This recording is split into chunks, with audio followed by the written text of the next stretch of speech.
दोस्तों, इंसानों का बच्चा पैदा होने के बाद इंसानों की तरह ही दिखाई देता है, वो तो पक्की बात है। अब इंसानों का बच्चा गधों जैसा थोड़ी ना दिखेगा, पर क्या आप जानते हैं कि दुनिया में कई ऐसे जानवर हैं जिनके बच्चे पैदा होने के बाद कुछ ऐसे दिखाई देते हैं कि आप देखकर चौंक जाएंगे। तो दोस्तों, बने रहिए आखिर तक।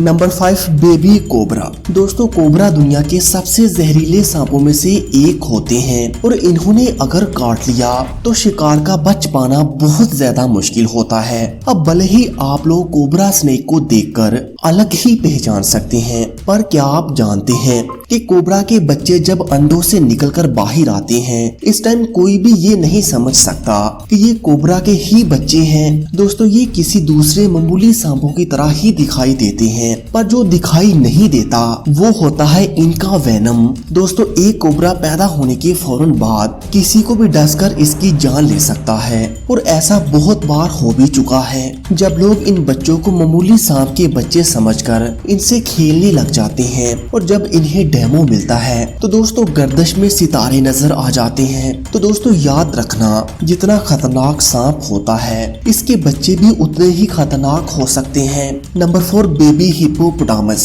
दोस्तों, हिप्पोस ऑलमोस्ट एक कार से भी ज्यादा भारी जानवर होते हैं। इनका वजन लगभग 2000 किलो जितना होता है, जिसमें ये बस किसी के भी ऊपर लड़कर ही इसकी जान ले सकते हैं। पर इनके बच्चे जब पैदा होते हैं तब इनका साइज किसी डॉग से भी ज्यादा छोटा होता है और वजन भी बस 25 से 50 किलोग्राम तक होता है। और दोस्तों, तब ये इतने ज्यादा क्यूट और अडोरेबल होते हैं कि क्या बताएं। पर दोस्तों, हिप्पोस सबसे ज्यादा बेकार पेरेंट्स होते हैं, जिनमें इन बच्चों का बाप ही माँ के सामने ही इन बच्चों का शिकार बना लेते हैं। दोस्तों, इनकी एक बच्चे को पैदा होने में लगभग 2 साल का टाइम लगता है और इसका भी जिंदा बच पाना बहुत मुश्किल होता है, क्योंकि इनके अपने ही इनकी जान के दुश्मन हो जाते हैं। Number 3, baby eels. दोस्तों, अभी तक ईल मछलियों की ये बात चुकाती थी कि ये 500 वोल्ट का करंट मारती हैं, पर इतना ही नहीं, ईल मछलियों के बच्चे शुरुआती कुछ दिनों तक ट्रांसपेरेंट होते हैं। जी हाँ, यानी कि पानी के अंदर इन्हें देख पाना बहुत मुश्किल हो जाता है। दोस्तों, ये बच्चे कितने ज्यादा ट्रांसपेरेंट होते हैं वो तो खुद आप अपने सामने ही देख सकते हैं। और दोस्तों, आपको बता दें कि ग्लास ईल्स को अगर आप खरीदना चाहें तो ये बहुत ज्यादा एक्सपेंसिव होती हैं। अगर आपको इसका एक बच्चा खरीदना है तो आपको इसके 50,000 रुपए देने पड़ेंगे। Number 2, baby elephants. दोस्तों, बेबी एलिफेंट्स को देखेंगे ना तो आप सोचेंगे कि काश हम इन्हें पाल पाते। दोस्तों, बेबी एलिफेंट्स जब पैदा होते हैं तो इस टाइम इनका कद काफी छोटा होता है और इसके साथ साथ वजन भी बहुत ज्यादा नहीं होता।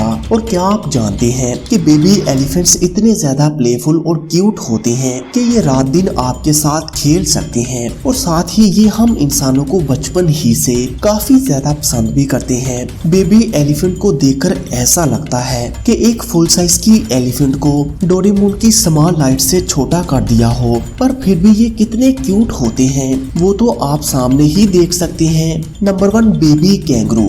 दोस्तों, ये बात तो हम में से सभी को पता है कि कैंगरूज अपने बच्चों को पेट में मौजूद इस पाउच में रखा करते हैं, पर आपको ये नहीं मालूम होगा कि वो बेबी जब एम्ब्रियो स्टेज में होता है तो इस टाइम इनका यूट्रस से निकलकर किसी कीड़े की तरह रेंग रेंग कर इनके इस पाउच में जाता है। ये जानवर कैसा दिखाई देता है वो तो आप अपने सामने ही देख रहे हैं। दोस्तों, इसके बाद वो बच्चे 1 साल तक अपनी माँ के इस पाउच में रहते हैं, पर जब ये अपने एम्ब्रियो स्टेज में माँ की यूएनई से निकलकर पाउच तक का सफर तय करता है, इस वक्त आप देखकर पहचान ही नहीं पाएंगे कि ये सच में किसी कैंगरू का ही बच्चा है। बताओ, सही कह रहा हूँ ना? तो दोस्तों, आपको इनमें से कौन से जानवर का बच्चा सबसे क्यूट लगा, हमें कमेंट करके जरूर बताइएगा। और मजीद ऐसे ही वीडियोस के लिए पाक FR TV को सब्सक्राइब करें। Thanks for watching this video.